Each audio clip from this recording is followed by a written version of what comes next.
할렐루야. 하루를 시작하는 성도들께 하나님의 은혜와 평강의 축복이 함께 하시길 기도합니다. 오늘 우리의 삶을 인도하실 하나님의 은혜를 기대하며 주시는 말씀 앞에 하나님을 향한 소망의 복음을 붙드시는 성도님들 되시기 바랍니다. 11월 9일 말씀으로 여는 아침, 오늘 우리에게 주신 하나님의 말씀 욥기 21장 1절에서 16절 말씀입니다. 욥이 대답하여 이르되 너희는 내 말을 자세히 들으라. 이것이 너희의 위로가 될 것이니라.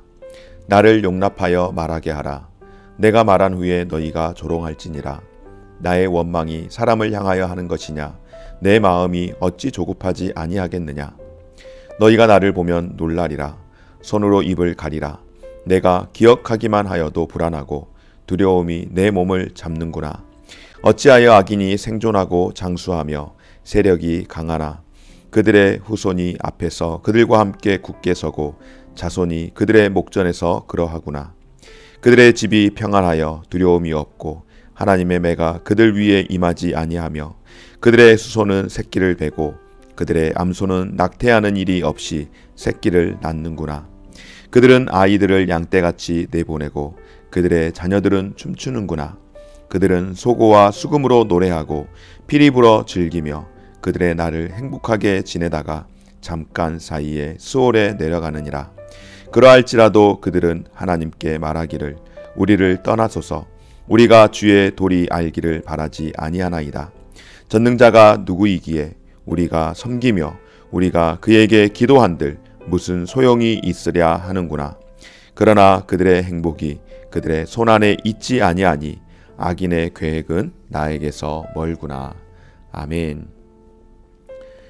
여러분, 상담하는 분들의 가장 기본적인 자세는 바로 이것이라고 합니다.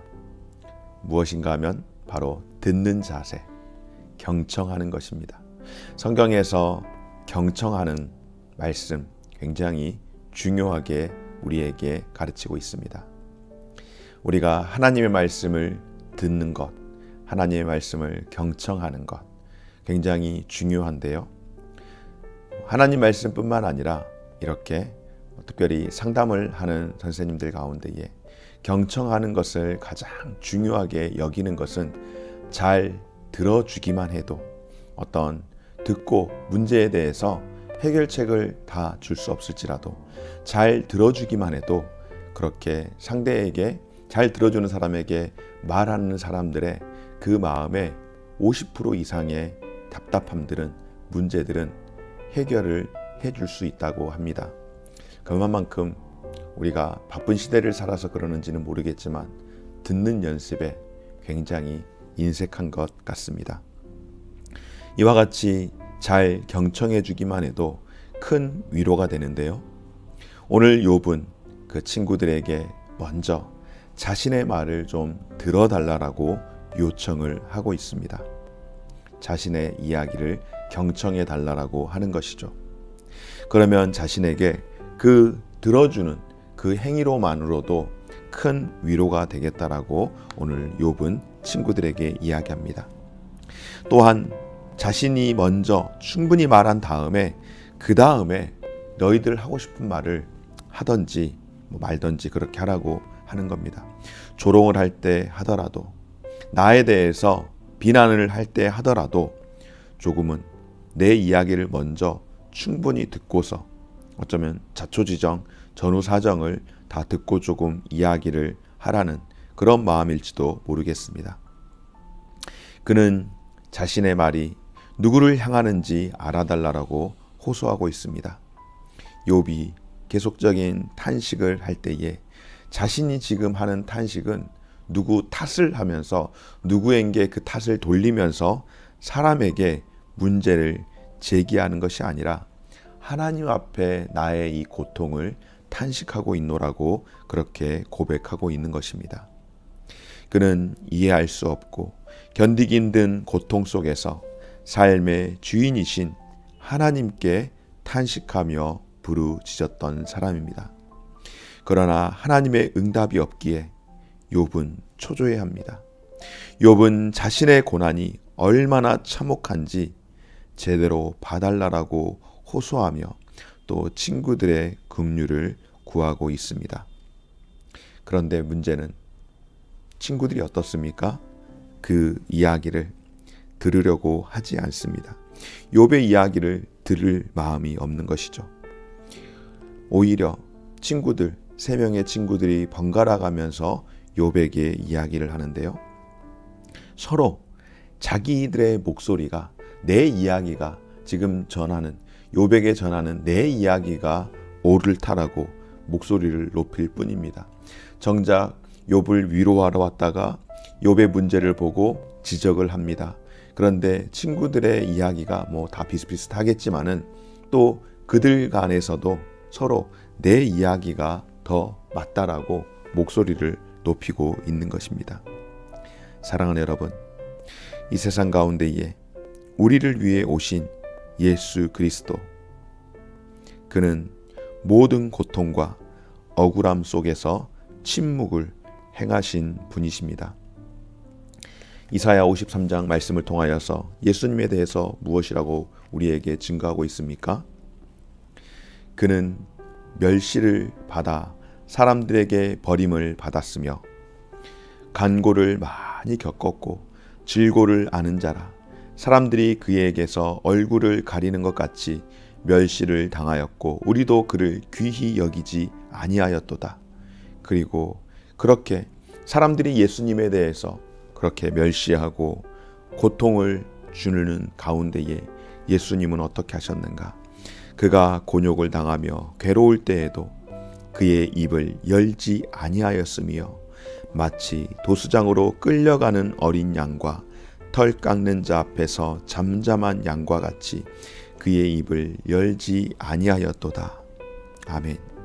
사랑하는 여러분, 세상에서는 내 이야기 하고 싶어서, 내 주장 하고 싶어서, 또 내 고통, 내 억울함 들어달라고 그렇게 이야기합니다.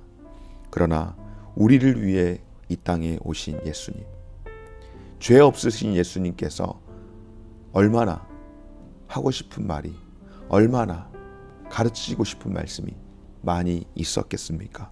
그럼에도 불구하고 예수님께서 우리를 위해서, 우리의 죄를 대속하기 위해서 그 죄의 문제에 대해서 한 말씀도 하지 않으시고 마치 도수장에 끌려가는 어린 양과 같이, 털 깎는 어린 양과 같이 잠잠히 고통을 감내하신 이유, 바로 우리의 이야기를 듣고 우리의 모든 죄를 감당하기 위함인 줄 믿습니다.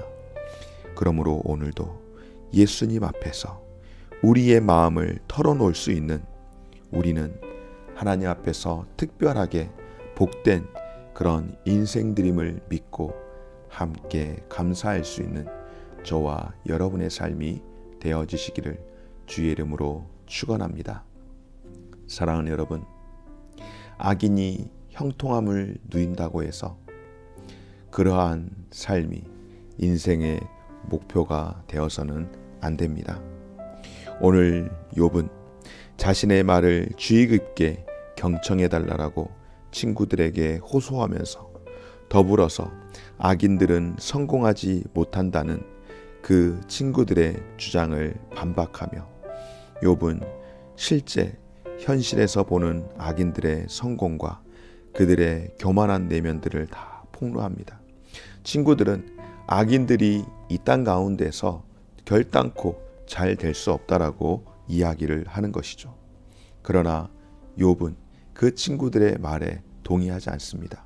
왜냐하면 친구들은 악인들이 이 땅 가운데에서 제대로 살지 못하고 반드시 심판을 받는다라고 하는 그 전제는 바로 욥이 이와 같은 고통을 젊은 날에 경험하고 있는 이 고통은 사실상 문제가 있다라는 것을 계속해서 추적하고 이야기하고 있는 것이기에 욥은 그 부분에 대해서 동의를 하지 않았던 것입니다. 살다 보니 세상에서 악인들은 우리가 생각하는 것보다 훨씬 더 잘 살고 훨씬 더 오래 살며 훨씬 더 강한 힘을 유지하면서 살아가고 있더라고 하는 것입니다. 현실에서 악인들의 그 성공, 그런 모습들이 참 많이 있다라고 이야기합니다. 그렇습니다, 여러분. 현실 가운데에서 그런 일들이 비일비재하게 많이 일어나죠. 그러기에 우리는 이 세상에 보이는 그 현실에만 집착하다 보면은 하나님의 공의를 오히려 볼 수가 없습니다. 욥은 그 모든 것들을 너무나도 잘 알았기에, 파악했기에 고통 가운데서 그들을 부러워하거나 그들을 보면서 억울해하지 않는 모습을 봅니다. 오히려 소발의 그 말에 악인은 심판을 반드시 받게 된다라고 하는 그 말에 욥은 정면으로 반박을 하면서 그럼에도 불구하고 악인이 형통하지만 그러나 그 형통함을 욥이 자신의 인생의 목표로 삼지 않은 것은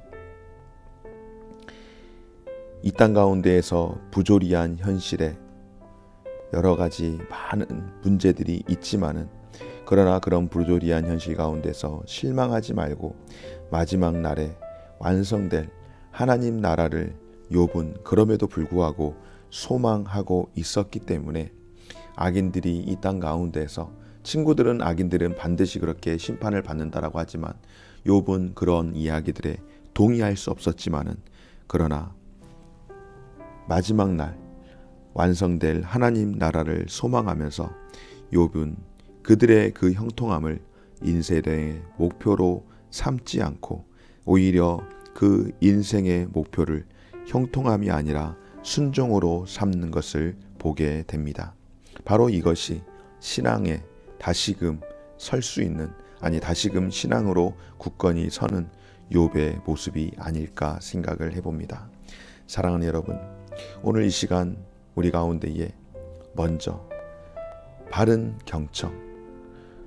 경청의 자세가 위로의 시작이라는 것을 기억했으면 좋겠습니다. 뿐만 아니라 소발의 이야기와 같이 악인은 반드시 심판을 받고 멸망한다 라고 이야기할 때에 우리가 세상을 살다 보면은 그렇지 않고 평안하게 세상을 떠나는 경우가 있습니다. 물론 하나님의 주권과 섭리의 관점에서 올 때에 그렇다고 해서 그가 복을 받았는가 라고 하는 문제는 결단코 아닙니다. 하나님의 손에서 떠난 것 자체가 이미 저주를 받은 인생이기 때문입니다. 그러나 그렇다고 해서 우리가 그 악인들이 그렇게 평안하게 그 인생이 끝나는 것을 부러워할 것인가, 그것을 형통하다라고 여길 것인가, 결단코 그러지 않다라고 하는 것입니다.